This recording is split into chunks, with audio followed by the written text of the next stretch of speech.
Oh, it's cold in there.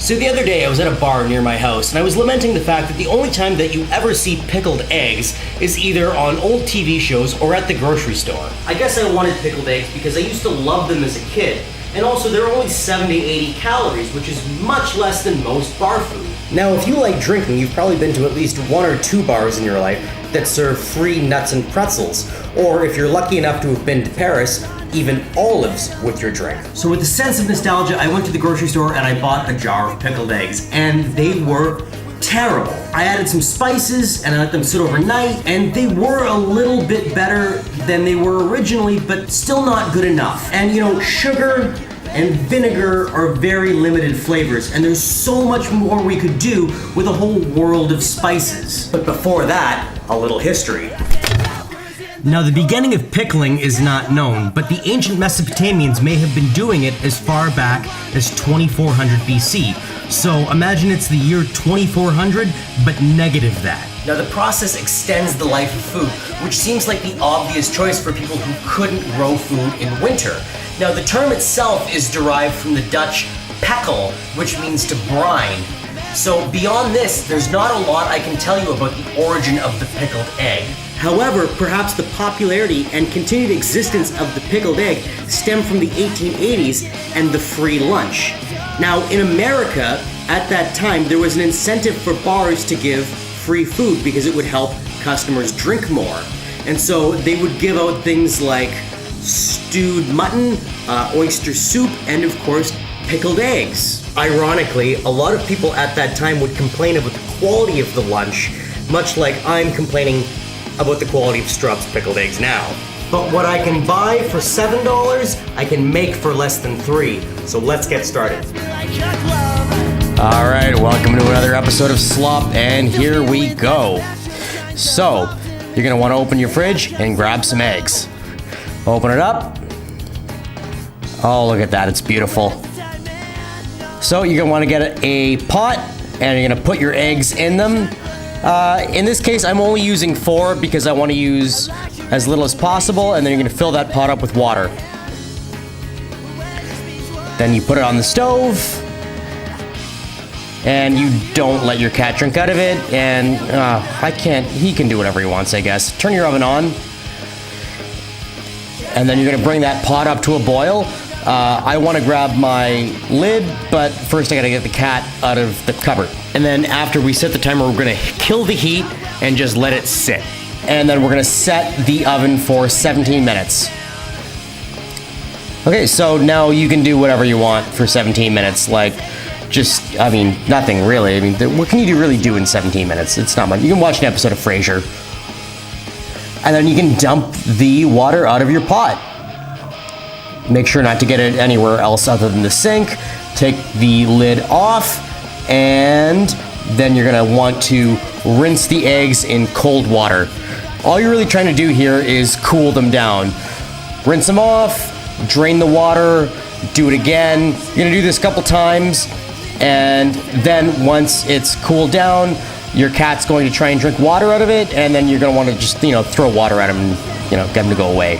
Then throw them in the freezer for about, say, 20 minutes. And it's been 20 minutes now. Done. Pull them out. And then we're going to start to take the shells off. Now, these actually really need to be cold. You do not want to peel shells while they're warm because the egg itself will tear apart. So make sure they're super cold. Not frozen, just put them in the freezer to cool them down. And then there's 4. Done.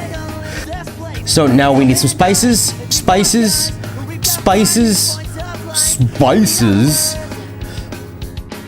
That's not a spice. So cardamom, cumin, cinnamon, mustard seed, and vinegar. Now we're gonna need a pot. Yeah, see, put that pot on the stove, throw in, say, 2 cups of vinegar. There's 1. There's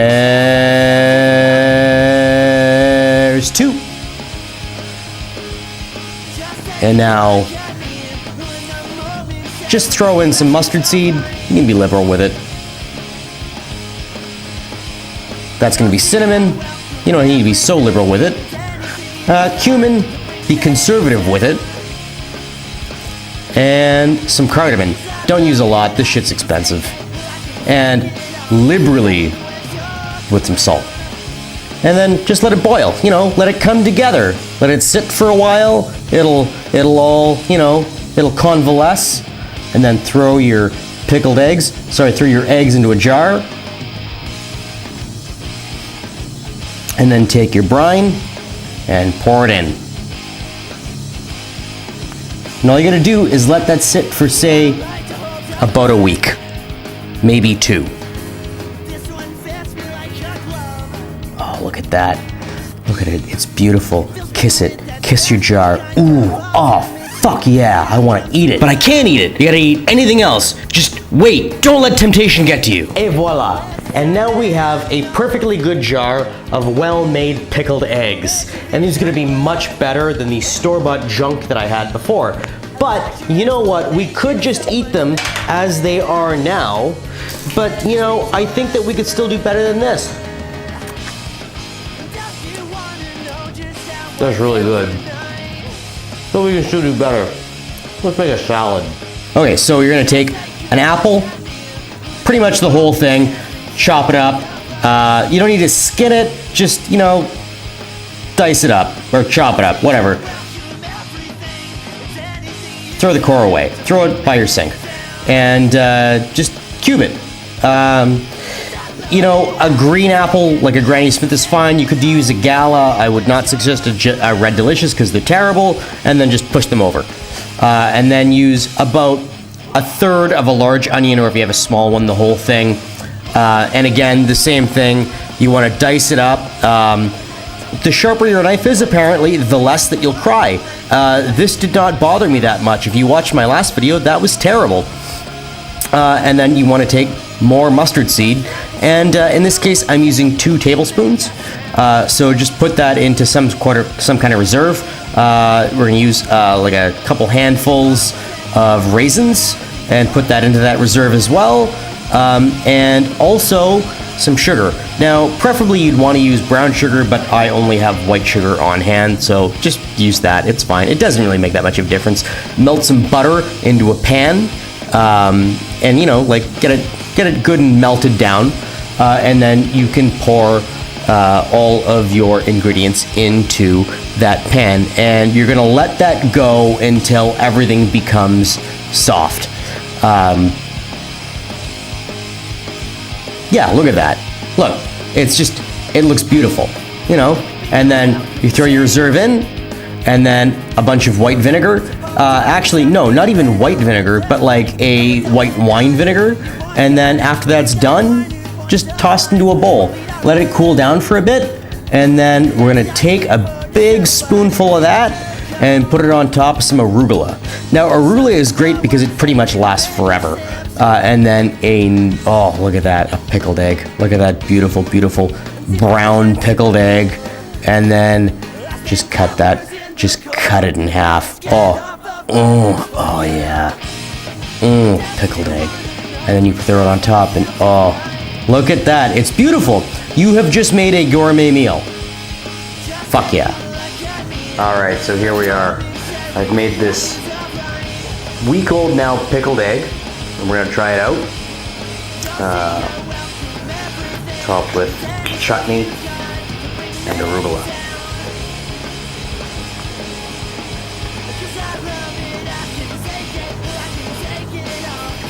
Holy shit. Never, ever buy store-bought pickled eggs again. All right, so you might have missed last week, and I had the flu, so I'm sorry. But I'm back this week, obviously, and I made some pickled eggs, and you know what? They were great. I highly recommend that anybody make these. And you can get creative. You know, use whatever spices you want. You know, it can be cumin and cinnamon, or it could be curry and saffron. It doesn't matter. Just do whatever you want. Make it interesting. And as always, if you like this video, share it, like it, subscribe, like whatever videos that I'm pointing to, that I might be pointing to once I cut this thing. And yeah, fuck yeah. I'll see you next week. Cheers. Just you